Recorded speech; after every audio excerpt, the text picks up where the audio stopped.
Welcome. I'm E.G. Marshall. There was a day when this country was crisscrossed by railroads. Things have changed. We have gained something, but we have lost much. And one of the close, intimate things that have disappeared from our lives is our dependence on the train. The great embracing days of the great embracing railroads have come to an end. Our mystery drama, The Train Stops, was written especially for the Mystery Theater by Elspeth Eric and stars Norman Rose. It's sponsored in part by Buick Motor Division and Contact, the 12-hour cold capsule. I'll be back shortly with Act One.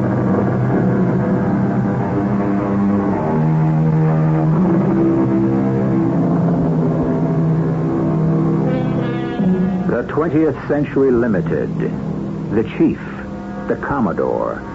These were some of the great trains on which it was an experience to travel. It was not just a question of speed. It was the amenities they offered. The grave and solicitous porters and waiters, the carefully prepared food, carefully served, the panel drawing rooms in compartments, and the berths, upper and lower, behind dark green curtains. Today, the trains are only pathetic victims of indifference and neglect and decay.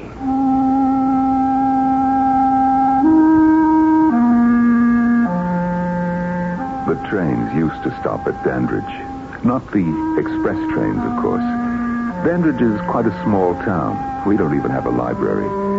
Still, the local trains stopped at Dandridge until the railroad started to decline. And then, little by little, they started taking us off their schedule. Till finally we weren't listed at all. Old Ben Harper, who'd been station master since Lord knows when, was out of a job. What are you going to do now, Ben? Oh, got a little pension. Yes, but what'll you do? Yeah, got myself a room up over the ice cream parlor across from where the railroad station used to be. Never thought I'd live to see the station house torn down. Yeah, weeds have already grown up where it used to be. But, Ben, what are you going to do with yourself? Well, there's always a chance somebody might want me to flag down a train. Not likely. Not many trains. Well, 2 in the morning, 3 in the afternoon. Nothing after 9 o'clock, and that's when I go to bed. That's all you do? Watch the trains go past? Oh, I read the papers, try to keep up, and I spend time with the old railway guide that has all the schedules all over the country, arrivals, departures, and makes good reading. About wore out my old copy. My son sent me an airplane guide. You can imagine what I did with that. Well, maybe someday the train will come back. Oh, we really need him, Dr. Barnes. Yeah. Well, take care of yourself, Ben. I'll see you around. Oh, Dr. Barnes, how's Mary? Oh, Mary's all right. Your girl sure loves the old trains. See her down there every day. Stands and watches the 516 go through. She really loves trains. Yeah. Only one train, Ben. The 516.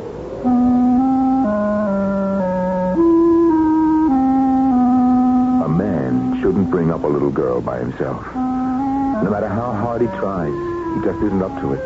He'll fail in little ways he knows nothing about, because he's a man. My wife died giving birth to our daughter. I never wanted to marry again. I'm a doctor, and my office is in my house, and I thought, heck, I'll always be around. She can always come to me. And I was always around, and she did come to me, but I didn't always understand. I'll try and tell you how it was. Good dinner, Mary. Just a lot of leftovers thrown together. Sometimes that's the best kind of dinner. You want some coffee? Well, I shouldn't, but I do. There's lots of things we shouldn't do, but we do. Sometimes they're the best things. Mary, tell me, how is everything going, huh? Everything is all right. You know how everything is. No, I don't. I'm busy all day, sometimes nights, too. What do you want to know? Well, about boys, for instance. Which boys? Oh, Ralph Jones, Charlie Radway, Herb Nystrom. You know, all those boys you went to high school with. They used to be around a lot. That was before, when I was a child. Mm-hmm. And now you're a big grown-up lady. Well, I'm not a child. You're 18. Time to be thinking about boys, you know, thinking seriously. I can't think seriously about Herb and Ted. Well, you'll meet somebody one of these days. I already have, Papa. You have? Who? He came to the store yesterday. Well, who is he? He came to town on the 516. He's from out of town? Where out of town? Someplace. Well, I know that. What does he do for a living? He sells housewares. That's how I happened to meet him. He came to my counter and asked me where to find a buyer. Mm-hmm. And that's all that happened? After he saw the buyer, he came back. He hadn't sold anything. But he said it didn't matter. Didn't matter? That's a fine kind of salesman. It didn't matter because he'd found me. Oh, Mary. He said I was what he was looking for all his life. Sweetheart, that's the oldest line in the world. It wasn't a line. It was true. Now, honey. Because he's what I've been waiting for all my life.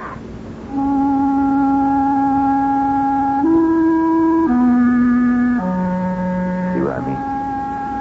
A woman would have known what to do, what to say. A woman would have known how to deal with something like that. But my daughter was so certain, so dignified, so removed from me. A father loves his daughter, loves her dearly. To him, she's a little princess. Well, now my little princess had become a queen, and she was scarcely mine anymore. She was in command. Whatever she wanted to do, she had a sovereign right to do. And I didn't feel I had a right to interfere. For lack of anything better to do, I went to see Ben Harper, the station master, my old friend. Ben, there's something that I want to ask you. Sure, anything at all, Dr. Barnes. Ben, I need your help. Yeah, not many people need my help anymore. They keep taking off the trains. Nobody will need it. They'll be retired for good.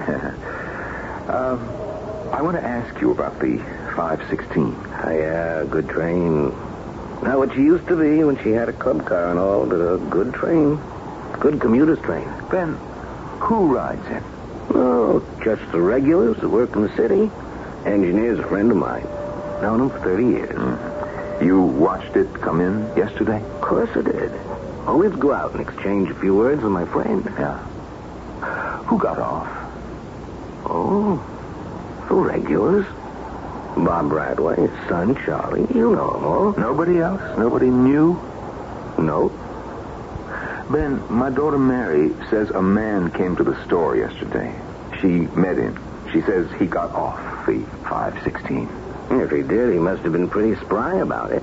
Must have hopped off while I was conversing with the engineer. Oh, there she is now. Coming around the bend. Oh, I've got to get out and say hello to my friend. Oh, 516 is along for this world. They're taking us off a schedule any day now.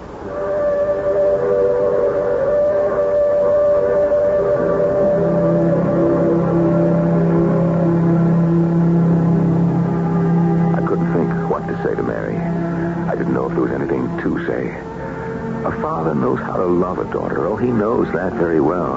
But when it comes to her life, her happiness, picking the right man, he doesn't know a thing. I suppose maybe because in his heart he thinks he's the really right man. And of course that's not possible. So he'd like Mr. Second Best to be the best of all those others. It's a good dinner, Mary. It's a new recipe. It's fine. It's the sour cream that does it, I think. How's everything going? Oh, fine. Have you seen, what's his name? From out of town? Oh, yeah. Do you see him often? Once a week, at least. You never told me his name. Do you really care what his name is? Of course I care. Any man my daughter's interested in, I want to know his name and a lot of other things besides. You do? Well, don't you? Not particularly. Oh, now, Mary, that's not right.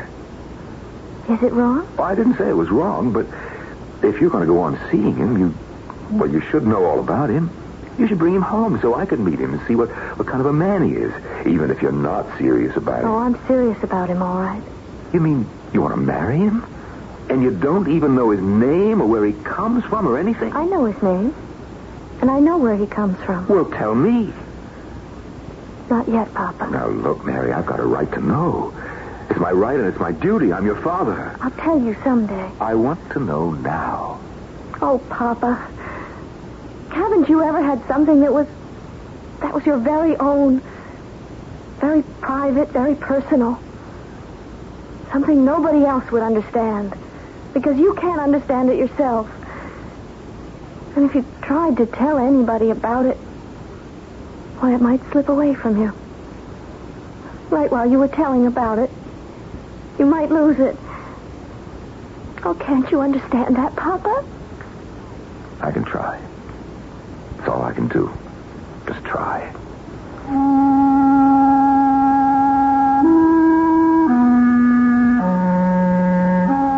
I know young people like to keep secrets from their parents. I guess from the age of 3 or 4 they start hiding things.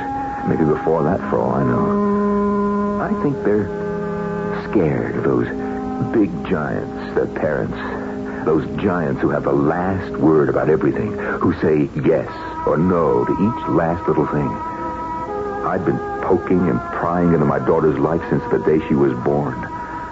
Now she was 18 and she'd met up with something that was none of my business. So she thought. She wasn't going to permit me a yes or a no or a maybe. Oh, if only her mother had lived. But no use going into that. I had to deal with this the best I could by myself. If I could just figure out how. Well, one late afternoon, there was a knock at the door to my office. Door's open. Come on in. Well, come in. The door's not locked. Oh, for the love... I'm coming. Didn't you... Dr. Barnes. Didn't you see the sign? Knock and enter. It says, well, come on in. Have a seat. I won't be staying. Well, you can't just rush off. Now, what seems to be the trouble? Oh, you think I'm ill. Well, that's generally why people turn up at a doctor's office. It's not about myself I wanted to see you. It's about your daughter. What do you know about my daughter? She's in love. Isn't she? Do you know my daughter? Please answer my question. Well, there's a man, and she seems interested. I don't know that anything's going to come of it. Nothing will come of it. You must tell her.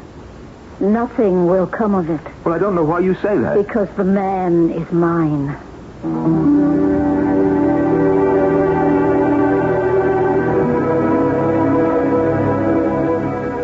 I don't much care for people who drop in unexpectedly. Do you? I think people should get in touch before times and ask if it's convenient and set an hour. No matter how intimate, how attractive, even how welcome a visitor might be, it's always better to be expected. There are many happy surprises in life, but uninvited, unanticipated visitors, as far as I'm concerned, is not one of them. I'll come back in a short while with Act 2.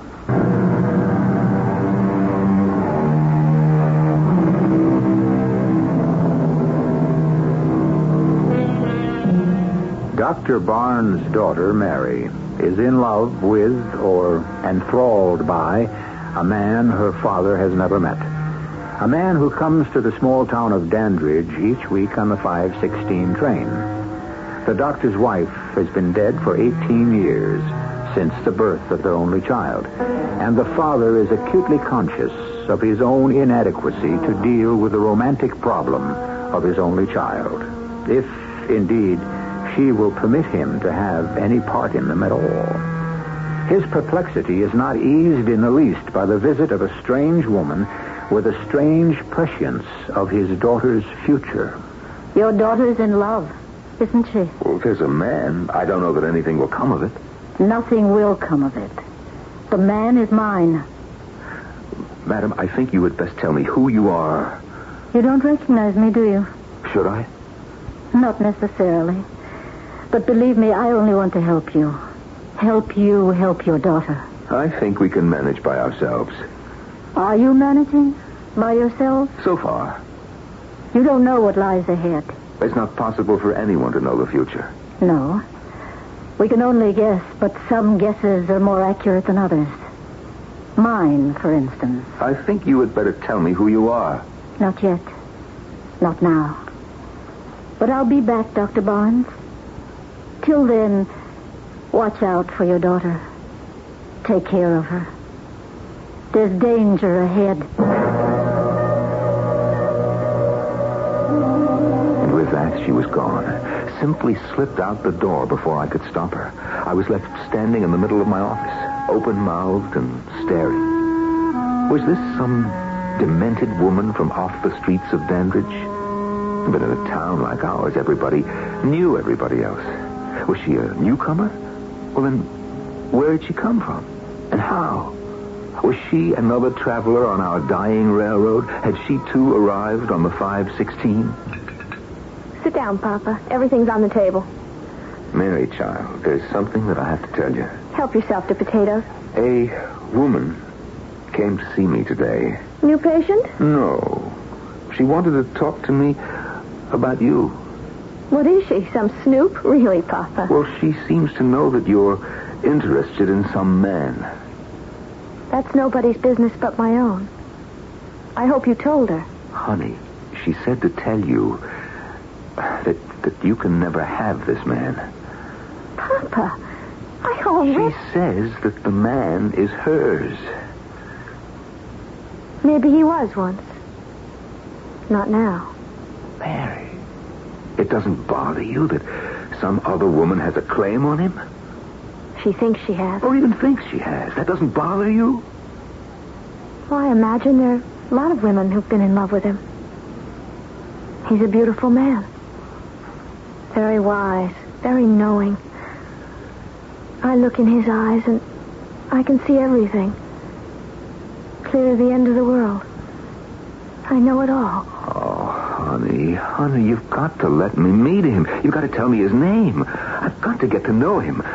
I want to protect you, to take care of you. I'm your father. I'm grown up now, Papa. I still love you, but I'm not your little girl anymore. I'm a grown-up woman. Is there any feeling more helpless than loving that is futile? When you offer your heart to someone who hands it back to you?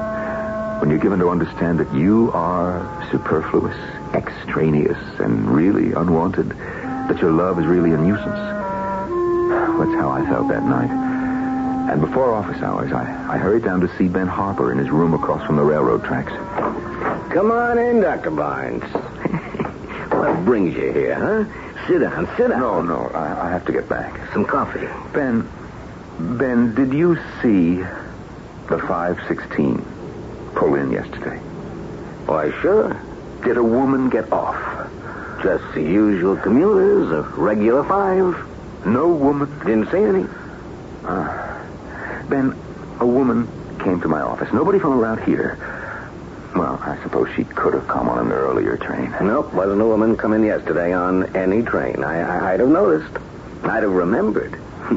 Not many trains left, and soon there won't be any 516. Oh?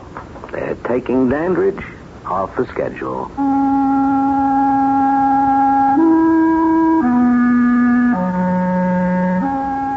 Why did it mean so much to me that the railroad was canceling out the 516? If this unknown man had designs on my little girl, for father-like, I could not believe he meant her any good. He could come to town by some other train. We still had one that went to the city in the morning and one that came back in the early evening, sufficient for our 5 commuters. For that matter, he might have an automobile, a motorcycle. There were other ways he could come to Dandridge than by the rickety old 516. They're taking off the 516. Oh, have some butter. I didn't put any on the beans. That's the train your young man comes to town on, isn't it? He's not so young. Oh, no? How old is he? I really don't know. You never asked him? I never cared. Anyway, isn't that the train he comes in on, the 516? That's the one. Mm-hmm. I suppose he could take the 622. I suppose he could. When they cancel the 516, I mean. It really doesn't make any difference, Papa. Mary, how can it not make any difference? If you love him the way you say you do, the way you seem to... I do love him. I'm going to go away with him. Mary, you cannot do that. But I'm going to. A man I don't know? A man I've never met? A man I know nothing about? What kind of a father am I if I let you? Papa, can't you understand that you have nothing to do with this? This is just between him and me. That is not right. Things are not done that way. Some things are. This thing is. Oh, Mary, you make me feel like I don't count for anything.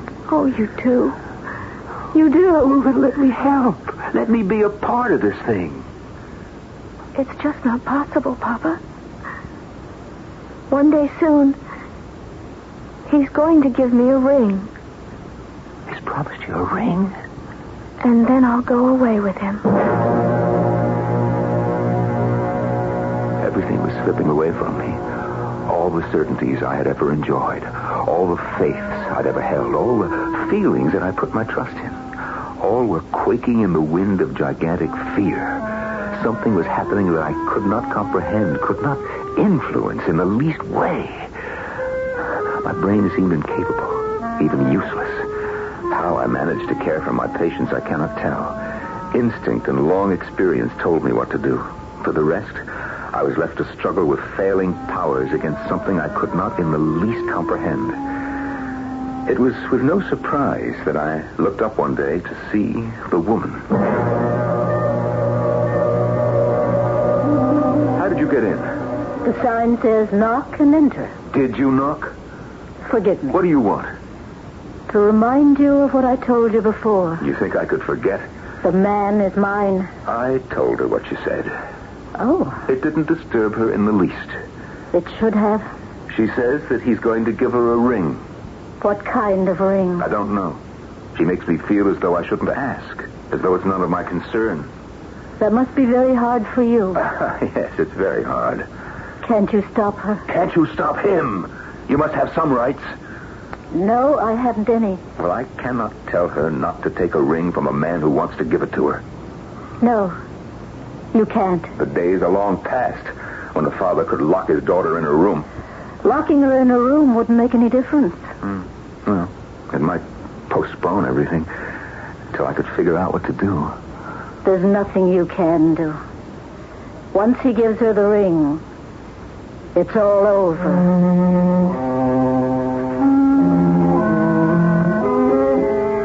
I didn't really understand anything the woman was saying. For that matter, I hardly recognized my own words. They came from my mouth with no plan or volition of my own. I didn't even know who the woman was or why I was standing there talking to her. Talking as though we were old friends, as though we shared a common problem, a mutual concern. As though we were joined by a feeling of helplessness and a sense of impending doom. I wanted to be angry with her, indignant at her interference. I wanted to demand explanations, excuses. But I couldn't. I simply accepted her presence, answered her questions the best way I could.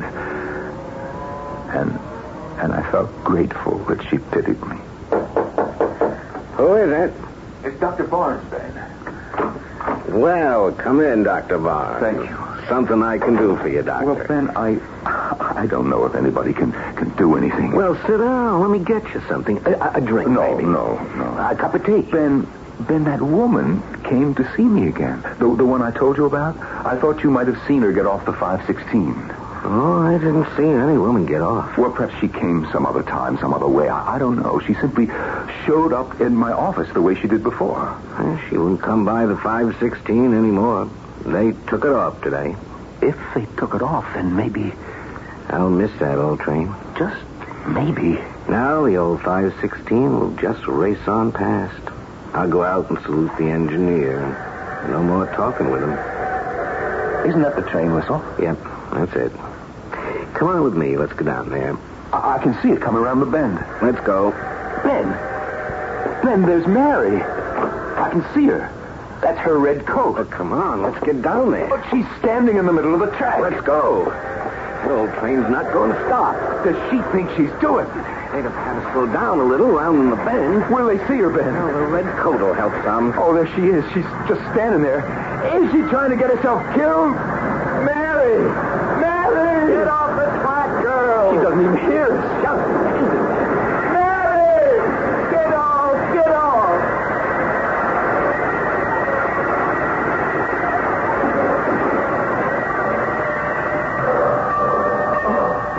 Mary! Mary, I've got you. Oh, I've got you. Oh, my dear. My dear, what on earth? Why on earth? Why would you do such a thing? Oh, my little girl. She all right, Doctor? Huh? Yes, she's all right. She's awfully pale. Yeah, but she's safe. She's all right. Well, I'm going to speak to the engineer and tell him she's okay. Oh, Ben, listen, will you thank him for me? Yeah, he did a good job breaking like that. Mary, my little girl. Mary, you're all right, aren't you? I'm going to take you home, honey. I'm going to put you to bed, and you're going to have a good rest, and then when you're feeling all right, we'll just have a good long talk. You know, I haven't been the right kind of a father to you, my little one, but it's going to change. I'm going to do better. I'm going to be better. Mary, do you hear what I'm saying to you, Mary? Papa. Oh, yeah, dearie. Yeah, what is that? Papa, did the train stop?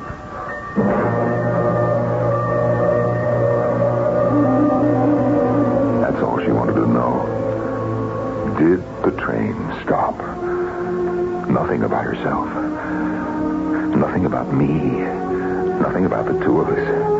And everything I've been trying to tell her about how things will be different now and better now. No. All she wanted to know was, did the train stop?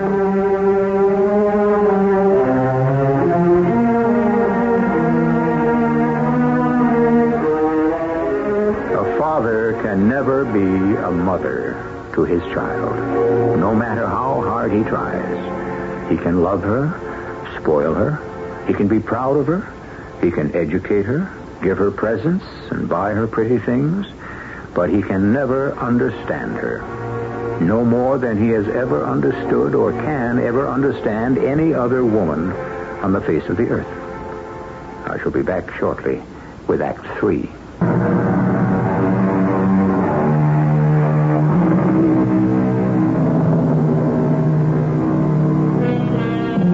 Our last act ended when Mary Barnes tried to stop the 5:16 train by standing in the middle of the tracks.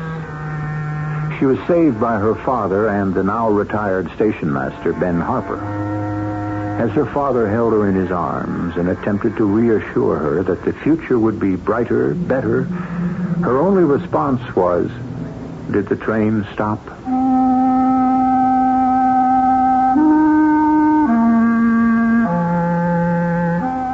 The 516 never stopped at Dandridge again. But every day, as it rounded the bend, my daughter Mary, in her little red coat, stood where the old station house had been and watched it approach. Watched it come on with undiminished speed. And watched it disappear. As Mary watched the train, old Ben Harper, retired now and living across the street over the ice cream parlor, watched her. Your girl sure loves the old trains, Dr. Barnes. Only one train, Ben. The 516.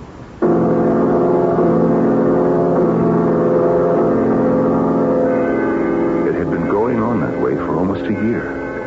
People in town thought that Mary just dropped off at the tracks on her way home from the store. But I knew better. So did Ben, though neither one of us knew for a certainty or in any detail why she did it. But one day, Ben called me. Dr. Barnes? This is Ben Harper, Doctor. I got something to tell you. Mary said I shouldn't, but I think I should. Well, what is it, Ben? Last few days, she's been coming over to my place asking me if it's possible to stop any of the trains. And what'd you tell her? Well, I had to say that yes, I could. Could call ahead and request to stop. Or I could get out the old signal Ben, she didn't want you to do anything like that for her now, did she? Oh, I told her I couldn't do it for anything except an emergency. If it was an emergency, like somebody sick or dying, seeing as Danbridge hasn't got a hospital, well, then I could do it. Well, when did you tell her that? A couple of days ago. And then this morning, Dr. Barnes, she came to my place, told me she was sick. What? And she had to go to the hospital. I said, you don't look sick. She's not sick. And I said, what's more, Father can take care of you. If he thinks you need to be in the hospital, he can take you there in his car. Well, that's right. Well, she let it go with that, but I don't think she looked like she was satisfied, Doctor, so I thought I ought to phone you. Yeah. Well, Ben, was it any particular train she wanted you to flag down? Well, yes, Dr. Barnes. She said she'd go to the hospital after work on the 516. Yeah, that's what I thought. Well, thanks for calling me, Ben. I'm fond of that girl, Doctor. I know that, Ben. And I'm fond of her, too. Mary? Mary? Yes, Papa? Mary, will you come here, please?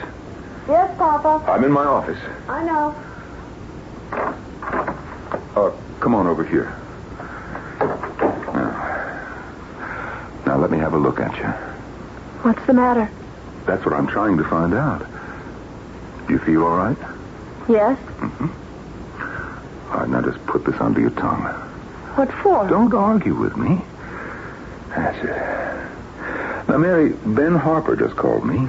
He says that you've been pestering him about flagging down a train for you. He said you told him that you needed to go to a hospital, that you were sick.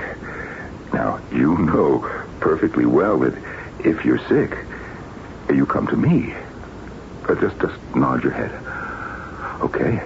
Now, it's not getting to the hospital that's on your mind, Mary. That's not why you want a train stopped. People don't check into a hospital in the evening, and you know that. There's no reason to take a train at 5:16, is there?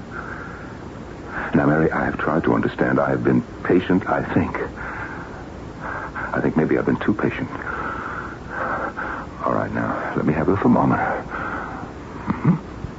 No fever.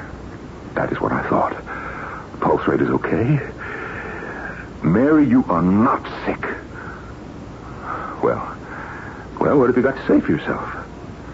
Papa, Yes, dearie? I'd like to go upstairs and lie down. My dear, you're not sick. I'm very tired. All right, you get into bed and I'll pull the blinds down. Don't worry about dinner.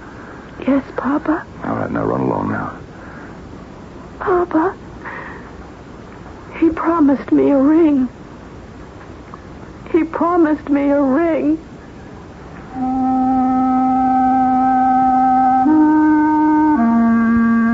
Somehow, the day passed. I checked on the food in the icebox. I saw some patience. Oh, I ate a sandwich for lunch. I answered the phone. I tried to keep busy. I guess I succeeded. But no matter where I was or what I was doing, my mind was centered on the young figure lying in her bed upstairs. So troubled, so haunted, so in love, as only a young girl can be in love, with a man I did not know, had not even met. Why, he could be anyone at all. They were tortured hours. I heard myself talk. I felt myself move. I saw my hands taking hold and letting go. I looked into eyes and down throats. I wrote prescriptions. I think now and then I even smiled and gave encouragement. But all of it was unreal. All done by a self I no longer recognized. So it was natural. The only natural thing of the whole unnatural day, when I turned and saw the woman. Dr. Barnes. Oh, it's you. I had to see you. You're not looking well. I have something to tell you. About the man? Yes. Do you know that man is ruining my daughter's life? Do you know that after they took the train off, she started haunting the tracks? That she is obsessed with the thought of stopping it? That she has gone to our old station master to get him to flag it down? Gone to him with lies about being ill, having to get to a hospital? I know all that. He is killing my daughter, and I don't even know who he is. Dr. Barnes, the man is dying. What? Dying? You say that he's dying? He won't last out the night.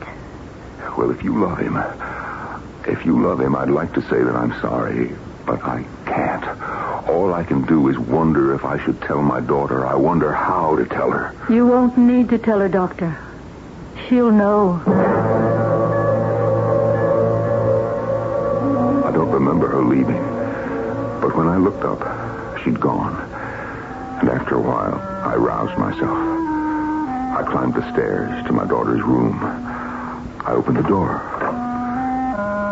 She was sleeping so peacefully, her young breast rising and falling evenly, a little smile on her lips.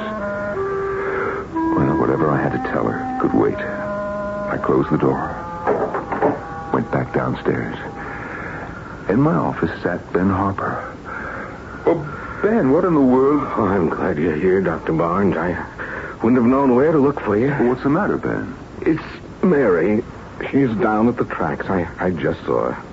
Oh, now, Ben, Mary's upstairs in her bed. She's sleeping. Oh, she's not. Well, I just looked in on her myself. Dr. Barnes, I saw her from my window a minute ago. 5:15 on the dot. No, that's impossible, Ben. From my window, I saw her. She had on a red coat. She stood there with her hands in her pockets, stood there and waited. And then the train came in. She looked up. Then she smiled. And then, Dr. Barnes, the train stopped. It stopped. Well, I hadn't called in. I hadn't asked for it. And I certainly didn't flag it down. But something must have happened. Something between Mary and the engineer. Well, Mary and somebody, some kind of connection. So all she had to do was stand there and wait. And the train stopped. Oh, Ben, old friend. And then Dr. Barnes, Mary gathered herself together and she got on the train. Oh, Ben. And the train pulled out. I hadn't been able to move till then. But when I saw that train pull out with Mary on it, I knew I had to come straight to you and tell you. That Ben, an old railroad man like you, sitting up there in your room watching the trains go by, you're almost bound to start seeing things. I saw Mary. Now, look, you come with me up to Mary's room. That is where she is, Ben. I know, I saw her. Now, I know that you're very fond of my daughter. Oh, I am. And you... Now, look here, Ben, hanging on the newel post. Mary's red coat. Yeah, so you see? She was wearing it when she got on that train. Look, let's go on upstairs. You'll see she's asleep in her bed. But I saw her, Doctor. Ben, I had a visitor today. Someone came to see me and told me that the man Mary's been in love with hasn't long to live. Is that certain? For all I know, he's dead right this very minute. Oh, here's Mary's room. Now, look there, Ben. Look, what did I tell you? She's sleeping? Yeah. She's been sleeping all day. Oh, I'm sorry, Doctor. I guess I'm an old man. You're right. Oh, now. Nothing to feel bad about. Look here, why don't you stay and have dinner with us, if you can stand my cooking? Oh, I don't know. It's almost time. I'll wake Mary up and... What is it, Dr. Barnes? Mary, dear. Mary. Doctor? She was sleeping. What is it? Ben, she was sleeping, and now she's dead. Oh, no.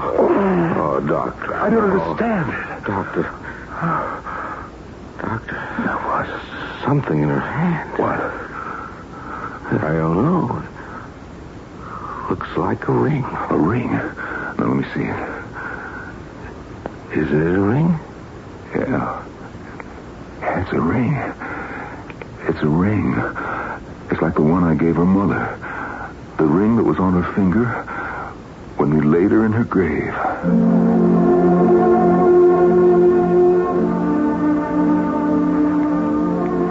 It wasn't the same ring, of course, though it was very like.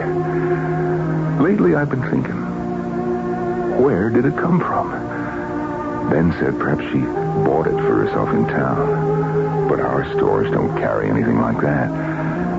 Even so, how would she know the design of her mother's ring when she had never seen it? Did the man she loved actually give it to her? And if he did, when did it pass from his hand to hers? Oh, my mind grows weary. Mary, she's lost to me forever now. Buried like her mother with a ring on the third finger of her left hand.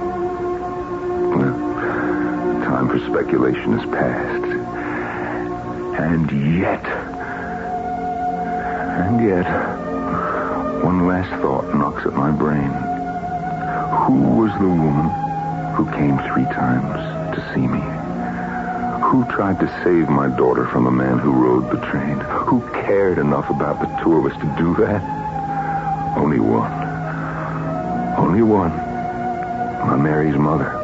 My own wife. Oh, it's all fanciful imagining, I know, but somehow the thought consoles me and I'm able to go on. I'm a very old man now. Older than my years.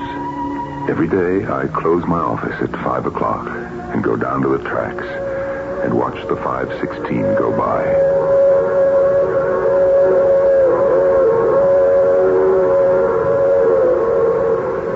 It never stops.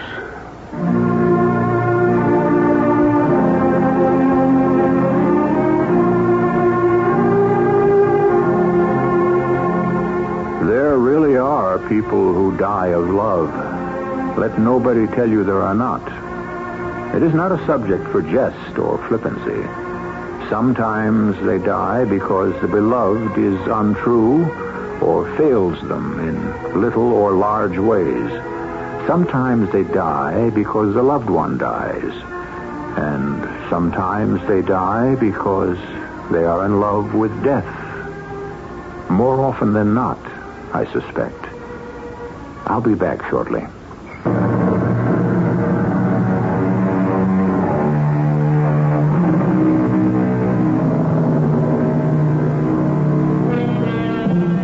Don't weep for our young heroine. Don't cry for her father.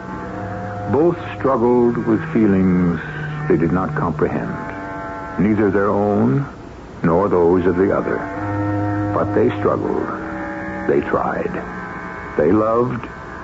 They gave what they had to give, each to the other. No more should be asked of anyone. Our cast included Norman Rose, Jada Rowland, Ann Shepard, and Jean Francis. The entire production was under the direction of Hyman Brown.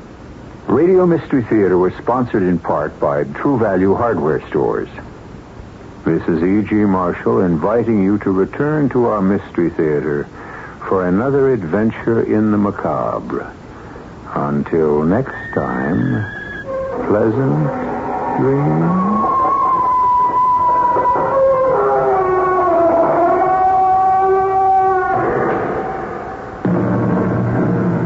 Tonight's Mystery Theater was also brought to you in part by ShopRite Supermarkets, where you get a lot more for a little less.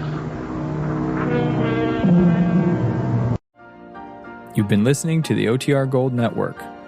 Find more classic radio at otrgold.com.